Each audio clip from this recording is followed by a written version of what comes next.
어처구니 없는 일이 벌어졌습니다. 어제도 그 서울 국방부 장관하고 해경총장을 국방부 국감하는 날 맞춰가지고 정치적인 의도를 가지고 압수수색 영장을 청구했는데요. 오늘 또 이어서 어제 이제 기재국감에서 우리 김의겸 의원과 김남국 의원 등의 질의를 통해서 중앙지검장이 유동규가 검찰에 의해서 압수수색을 회유와 압박을 받고 있다는 정황적인 내용들에 대해서 우리가 지적을 했고, 그와 관련된 일련의 이제 흐름들이 있었습니다. 뭐냐면 변호사들이 그 유동규에 대한 접견을 면회 신청을 했는데 세 차례 걸쳐서 했는데 면회가 이루어지지 않았고, 또 유동규와 어렵게 통화를 했는데 유동규 그 말이 지금은 이제 석방돼서 얘기하자 이렇게 해서 그 검찰 조사에 변호인이 입회하는 것을 오히려 유동규가 거절하는 이런 일이 벌어졌습니다. 이런 것도 일련의 과정들을 보면 저희가 더불어민주당 입장에서 봤을 때는 검찰에서 유동규를 회유하고 협박하고 있다라는 저희가 그런 의혹을 제기한 것인데, 오늘 마침 또 이렇게 김용 민주연구원 부원장을 체포영장을 발부한 이런 초유의 사유가 일이 발생했습니다. 그것도 자택만 압수수색한 것이 아니라 우리 민주연구원 중앙당사에 입주한 민주연구원까지 이제 압수수색을 하겠다고 지금 와서 검찰과 대치하고 있는 상황인데요. 지금은 사실 우리가 이미 아까 우리 사무총장께서 밝혔지만 김용 부원장은 지난 11일 날 임명장을 받고 단 3차례밖에 당사에 출근한 적도 없고 조합 시간도 3시간밖에 되지 않습니다. 비품도 없습니다. 와서 압수수색할 이유도 없고 할 것도 없는데 이렇게 지금 하고 있는 것은 그것 전부 다 여론 호도용이고 정치적인 정략적인 의도가 있다고 저희는 판단하는 거예요. 그래서 우리 원내대표께서 국감을 전면 다 중단하고 지금 모든 국회의원들한테 지금 당사를 모이라고 직결령이 내려 있고, 지금 4층에서 의원들이 지금 한 100여 분이 지금 대기하고 있고, 상임위별로 이렇게 앞에 나와가지고 시간별로 이렇게 지금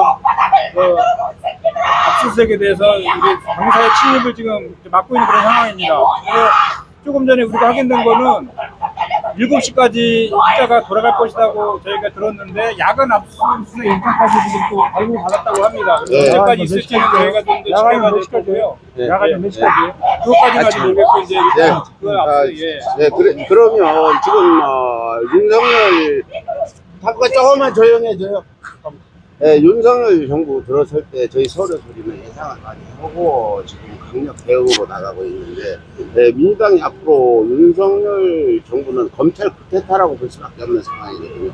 이런 쿠데타에 맞서는 민주당의 대응책을 세워야 될 텐데 어떤 대응책을 세우실 건지 이제는 명확해졌습니다. 지금 윤석열 정권이 검찰을 통해서 노리는 것은 문재인 전 대통령과 이재명 대표다라고 저희는 이제 명확하게 이런 도발을 통해 확인이 됐기 때문에 그에 상응하는 가장 강력한 방식으로 오늘 이제 국감도 중단시키고 다시 모였지 않습니까? 그래서 이제 의총을 통해서 이제 향후에 어떻게 할 것인가 대책을 좀 세우는 과정이거든요. 그래서 말씀하신 것처럼 가장 강력한 방식의 대응책이 나오지 않을까 이렇게 예상이 됩니다.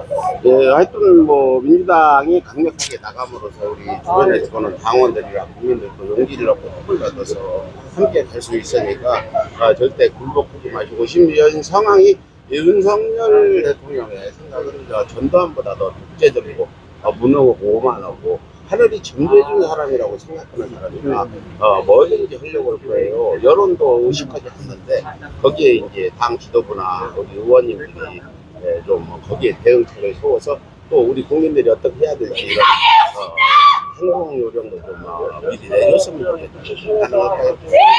그렇게 해야 될 것 같고요.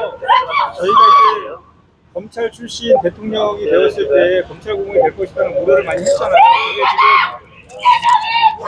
현실화되고 있다 이렇게 보고, 또 오늘 대통령실에서 조금만 조용해져요. 잠깐만 인터뷰 활동하고. 원외 당협위원장들하고 윤석열 대통령이 이제 오찬을 했잖아요. 그 자리에서 반자유주의 세력, 종북 주사파 세력들 반자유주의 연대와는 함께할 수 없다. 이런 식의 또 발언까지 했어요. 오늘 했어요. 명확하게 이제 전선을 딱 치고 입장을 발표한 거거든요. 그래서 저희 당도 이제 우리 더불어민주당 지도부뿐만 아니라 원내 또는 원외까지 다 포함해서 우리 당원들과 함께 강하게 대처해야 된다 이렇게 생각합니다. 그래요. 서울의 소리도 지금 우리 후원 계좌도 압수수색 했다고 오늘 연락이 오고 뭐 민주당뿐 아니라 시민사회단체나 잠깐만 좀 조용히 해주세요. 인터뷰니까. 네, 그런 상황인데 이제 우리가 뭐 시민사회단체나 민주당이나 어떻게 힘을 모아갈 이런 방안들을 좀 대비적으로 찾아야 되는데 어떻게 우리들은 대응해야 될지 한번 얘기 좀 해주시죠. 이번 주 22일 날 네. 대규모 전국에서 대규모로 모이신 걸로 알고 있거든요. 예. 축구 집회에서 많이 모이시는 것 같은데 그런 우리 당원들과 국민들의 마음을 우리 이제 더불어민주당에서도 이제 받아 안아서 이제 국회에서 할 수 있는 최대치의 조치들을 이제 취해 나가야 된다고 생각합니다. 그래서 더 훨씬 말씀하시면. 제가 이제 당 대변인을 맡고 있어서 네. 뭐 이제 저도 이제 개인적인 생각은 있지만 당의 입장을 지금 말씀드려야 돼서 이제 아직 확정은 되지 않았다. 방향성은 정해졌지만 네. 그래서 구체적으로 말씀드리는 거에 대해서 좀 말씀 못 드리는 건 좀 양해 좀 해주시고요. 네. 어쨌든 저희도 이제는 이제 저희들의 의도가 명확해졌기 때문에 우리의 대응도 좀 더 선명하고 명확하게 갈 것이다. 이 정도는 분명하게 말씀드릴 수 있습니다. 오늘 윤석열의 발언이 굉장히 무서운 발언이에요. 주사파와 함께 할 수 없다. 문재인은 주사파다는 결론을 내려놓고 함께 할 수 없다. 결국 이제 문재인 전 대통령이나 뭐 민주당까지 주사파로 몰아서 어떤 그런 뭐 종국머리 사냥을 할 것 같지 않아요. 이제 저는 시작이라고 봅니다. 네, 이제 시작이죠. 이제 어제 서욱 전 장관하고 해경청장, 김홍희 해경청장 그리고 오늘 노영민 실장도 소환했어요. 그리고 20명에 달하는 사람들을 이제 수사를 해놨기 때문에 그분들 한 명 한 명 다 불러서 다 소환 조사하고 그런 과정들을 다 이제 여론을 흘려가지고 국민들이 보게 만들 거거든요. 이번 김용 부원장에 대한 체포영장 발부하는 거 보고 어떤 생각이 들었습니까? 과거에 우리 특수부 검사들이 돈 줬다고만 얘기해라. 그 다음부터 알아서 할게. 이 발언 기억나시죠? 그런 지금 흐름으로 가고 있다. 저희는 보고 있는 거고요. 그래서 우리는 이제는 더 이상 물러설 것도 없다. 이런 생각입니다. 아무튼 뭐 이게 오랫동안 지금 야간 압수수색 영상까지 받았어요. 예. 참나 이해가 안 되는 부분이에요.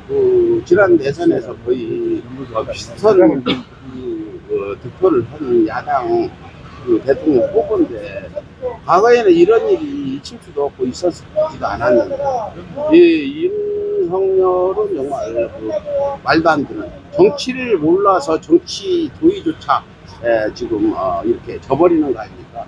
무식하고 정치를 전혀 모르기 때문에 검찰총장으로 지금 하는 얘기를 하고 있다고 보는데 아마 그렇게 생각되시죠? 그렇죠. 그러니까 그 전에 정치를 하다가 대통령 되신 분이 아니다 보니까 항상 특수부 검사로 한 거잖아요. 그러니까 사람이 안 바뀌거든요. 본인이 가장 잘하는 영역을 가지고 지금 뭐 24%까지 떨어진 지지율 회복하고 각종 지금 뭐 인사참사, 대통령에 관련된 각종 의혹들, 김건희 여사와 관련된 각종 뭐 주가 조작이라든지 뭐 논문 표절이라든지 각종 합격력 뭐 이주나 변조나 이런 것들이 끊임없이 문제가 되고 있는데 그런 것들에 대해서 국면 전환을 하기 위해서 저희는 본인이 제일 잘하는 영역을 가진 검찰을 동원해서 지금 이렇게 우리 야당을 탄압하고 있다 이렇게밖에 볼 수가 없는 거고요. 그리고 이제 문재인 전 대통령 같은 경우에도 뭐 다들 아시겠지만 지금 대통령실이 기획하고 그리고 사명 감사를 통해서 이제 감사원이 감사를 했고 그리고 이제 국감 중에 중간 발표를 하고 바로 이어서 검찰에서 수사에 대한 일련 과정들이 저는 다 이미 다 짜여진 각본대로 움직이고 있다고 보는 거예요. 그렇다면 끝에 끝 정점은 결국은 문재인 대통령일 것이고 야당 탄압 관련되는 이재명 대표가 될 것이기 때문에 그리고 이재명 대표나 문재인 전 대통령뿐 아니라 이 시민들도 많이 다친다니 현재 서울에서도 오늘 지금 무슨 후원 계좌를 압수수색해서 봤다고 출동하라고 나올 정도로 지금 많은 이런 것들이 있잖아요. 그런 것들이 이게 많은 국민들이 지금 같이 어떤 피해를 입고 피를 흘리는 상황이 올 수도 있다는 거고 그 부분을 민주당은 잘 대처해 나가달라고 부탁드리고 싶습니다. 네, 알겠습니다. 그리고 지난번에 제가 우리에 대한 논평까지 했었는데 시민단체에 대한 지원도 다 지금 숙소하거나 끊고 이런 상황이거든요. 그러니까 이제 이 정권에서는 시민들의 목소리라든지 이런 것들을 들을 생각이 별로 없고 특히 이제 뭐랄까 이제 친야당 성향의 이제 시민단체나 이런 것을 선택적으로 이제 또 그 지원을 끌지 않을까 이런 이제 예상이 좀 되고 있고 우려가 됩니다. 큰 투쟁 방향이 뭐예요? 투쟁 방향. 큰 투쟁 방향. 지금 아까 네, 말씀드렸지만 예, 예. 구체적으로 딱딱딱 뭐를 할 것인가에 대한 건 아직 지금 논의 중이니까 제가 공식적인 입장에서 말씀드리기는 좀 아직은 네, 제가 예. 좀 조심스럽고요. 네. 그렇지만 아까 말씀드린 것처럼 방향성이나 이런 것들을 갖고 있다는 말씀입니다. 아까 국회 보이콧도 하신다고 그러니까 지금 국정감사를 네. 지금 다 전면 중단하고 네. 국회의원들이 지금 4층으로 집결하고 있습니다. 아, 네. 예, 지금 현재 한 100여 명 정도로 모여 있고요. 지금 지역에서 전국에서 지금 국감 진행 중에 있거든요. 특히 지금 최고위원들이 그 가방이 문체부 가방에 많이 있잖아요. 네. 거기가 지금 고흥에서 해당 최고위 국감을 진행 중인데 다 지금 중단하고 올라오고 있는 중입니다. 아, 이재명 당대표는 안 했겠습니다. 이재명 대표 지금 안 계십니다. 아, 네. 야간 압수수색이라는 건 12시 넘어서 할 수 있다고 말입니다. 네. 저기 네? 아무튼 12시 넘어서도 좀 야간 우리 압수수색 인터뷰니까 가만히 좀 계세요. 방해 좀 하지 마요 좀. 예, 지금 상황이 그렇습니다. 결국은 택해서 이재명 대표라고 봅니다. 이재명 대표의 사방은 리스크를 크게 부풀려가지고 지금 자기들 지지율도 좀 높이고 민주당을 완전히 하해시키는 그런 작업이라고 봅니다. 그렇습니다. 지금 제가 오늘 참 기가 막힌 거는 누군가 다른 사람도 아닌 우리 측 사람이 서울의 소리가 뭐 후원받은 걸 신고를 했는지 고발했다 해서 우리 계좌도 다 압수수색해서 봤다는 연락을 받았어요. 여러분들이 사사로운 감정 가지고 서울의 소리가 지금 20년을 이런 상황에서 싸워왔는데 서울의 소리 못 믿으면 후원하지 마시고 저 문 닫으면 됩니다.